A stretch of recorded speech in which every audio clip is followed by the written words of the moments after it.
آج ہم بات کریں گے کہ کیا میں باپ بن سکتا ہوں، میں بچے پیدا کر سکتا ہوں کہ نہیں، میرے بچے پیدا ہو سکتے ہیں کہ نہیں۔ کچھ لوگ سوال کرتے ہیں تو کچھ لوگ سوال اٹھاتے ہیں۔ اس ٹاپک کے اوپر کچھ لوگ سوال کر رہے تو کچھ لوگ سوال اٹھا رہے۔ انشاءاللہ اس ویڈیو کے اندر میں آپ لوگوں کو ایسے تفصیلاً جواب دوں گا کہ انشاءاللہ ویڈیو ختم ہوتے ہی آپ لوگوں کو ایک ایک پوائنٹ ایسے سمجھاؤں گا کہ انشاءاللہ آپ لوگوں کا مسئلہ ختم ہو جائے گا، آپ لوگوں کی ٹینشن دور ہو جائے گی۔ سوال لوگ کرتے ہیں کہ منی پتلی ہے، منی میں گاڑا پن نہیں ہے، ٹائمنگ کمزور ہے، نفس چھوٹا ہے، اس کے علاوہ میں نے بہت زیادہ ہاتھ کا استعمال کیا ہے، تو کیا میرے بچے پیدا ہو سکتے ہیں، کیا میں باپ بن سکتا ہوں؟ ان لوگوں کو میرا جواب یہ ہے کہ دیکھیں، جو منی ہوتی ہے اس کے اندر اللہ سبحانہ و تعالیٰ نے سپرم پیدا کیے ہوتے ہیں جو ملین کے تعداد میں ہوتے ہیں۔ تو جب بندہ مباشرت کرتا ہے اور منی اندر شوٹ ہو جاتی ہے تو سپرم خود بخود جو ہے نا حرکت کر کے بچی دانی تک پہنچتی ہے، اور وہاں سے پھر پریگننسی کا وہ والا پروسیس ہوتا ہے۔ اس کے اوپر کبھی لمبی ویڈیو انشاءاللہ بناؤں گا، آپ لوگوں کو وہ چیزیں بھی سمجھ آئے گی۔ یا زیادہ تر لوگ انٹرنیٹ اور یہ چیز استعمال کرتے ہیں، ان کو یہ پتہ بھی ہوتا ہے کہ یہ کس طرح معاملات ہوتے۔ ادروائز آج کا جو ٹاپک ہے تو یہ ان لوگوں کو جواب ہے کہ دیکھیں، جس کی اگر منی پتلی ہو، ٹائمنگ کمزور ہو، نفس چھوٹا ہو یا ہاتھ کا استعمال کیا ہو تو ضروری نہیں ہے کہ وہ باپ نہیں بن سکتا۔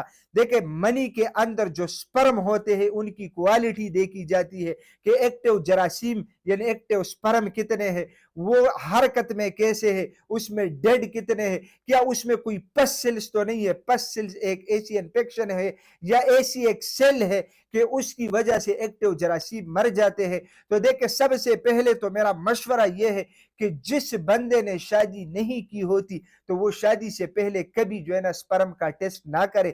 شادی کے بعد پھر اگر کوئی مسئلہ آ رہا ہے تو سپرم کا ٹیسٹ کرنے کے بعد کسی اچھے معالج سے آپ لوگ رابطہ کر کے اس کا علاج کرے، اور اس کا علاج ممکن ہے چاہے جراثیم کے اندر کوئی بھی مسئلہ ہو۔ ہاں، ایک بات ضرور ہے کہ ایک مسئلہ ایسے ہوتا ہے جس کو ایزوسپرمیا کہتے ہیں، جو پیدائشی بالکل جراثیم نیل ہوتے ہیں، اس میں ڈیڈ جراثیم بھی نیل، ایکٹیو بھی نیل، کوانٹٹی بھی نیل، سب چیزیں اس میں نیل ہوتی ہے۔ تو ایزوسپرمیا کا مسئلہ اللہ کسی کو نہ دکھا دے۔ جس کو یہ مسئلہ ہوتا ہے تو 99.99% اس کے حل ہونے کے چانسز نہیں ہوتے۔ کچھ لوگ کھیل کود کے دوران بال پہ لگ جاتے ہیں یا چوٹ لگ جاتی ہے، اس کی وجہ سے جو ایزوسپرمیا آتی ہے تو اکثر ان کا علاج ممکن ہوتا ہے، ناممکن نہیں ہوتا۔ اچھا، اب جو لوگ سوال اٹھاتے ہیں کہ حکیم صاحب یا ڈاکٹر صاحب میری تو منی بھی صحیح ہے، کوالٹی بھی صحیح ہے، کوانٹٹی بھی صحیح ہے، ایکٹیو بھی صحیح ہے، موٹیلٹی بھی صحیح ہے، سب ساری چیزیں صحیح ہے، اس کے باوجود بھی اولاد نہیں ہو رہی، کیا مسئلہ ہے؟ بہت سارے مسئلے مسائل عورت کے بھی ہو سکتے ہیں، ہارمونل مسائل ہو سکتے ہیں، کچھ اور مسئلے مسائل ہو سکتے ہیں، پی سی اوز کا مسئلہ ہو سکتا ہے، بہت سارے ایسی چیزیں ہوتی ہیں۔ تو ہونا یہ چاہیے جب ایسا مسئلہ آئے کہ اولاد نہیں ہو رہی تو میاں بیوی دونوں کو جو ہے نا معائنہ کرنا ضروری ہوتا ہے۔ اچھا، اب بہت سارے لوگ یہ سوال بھی اٹھاتے ہیں کہ میری جو جراثیم ہے وہ بھی ٹھیک ہے، ان میں بھی کوئی مسئلہ نہیں ہے، وائف کے بھی ٹیسٹ الٹرا ساؤنڈ وغیرہ کر چکا ہوں، وہ بھی صحیح ہے، اب کیوں نہیں ہو رہی اولاد؟ تو دیکھیں، اللہ سبحانہ و تعالیٰ کا ارشاد مبارک ہے کہ جس کو چاہوں تو بیٹا دیتا ہوں، جس کو چاہوں تو بیٹی دے دیتا ہوں، جس کو چاہوں تو دونوں دے دیتا ہوں، اور جس کو چاہوں تو بے اولاد کر دیتا ہوں، لگاؤ زور نہیں دیتا۔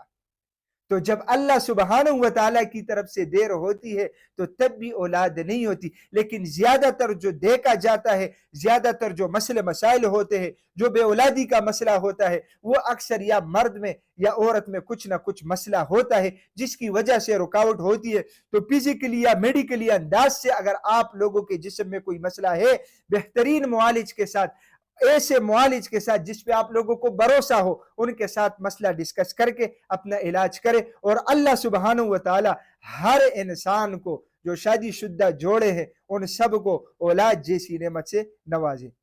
امید کرتا ہوں کہ آج کی یہ ویڈیو آپ لوگوں کو پسند آئی ہوگی. اگر یہ ویڈیو آپ لوگوں کو پسند آئی ہے اپنے دوستوں کے ساتھ زیادہ سے زیادہ شیئر کریں اور اسی چینل کو بھی ضرور سبسکرائب کیجیے گا, کیونکہ اسی چینل پہ آپ لوگوں کو ہیلتھ کے حوالے سے مختلف ٹاپکس کے اوپر ویڈیوز ملتی ہے. تو انشاءاللہ ملیں گے نیکسٹ ٹائم ایک نئے ٹاپک کے ساتھ. تب تک کے لیے مجھے اجازت دیجیے گا.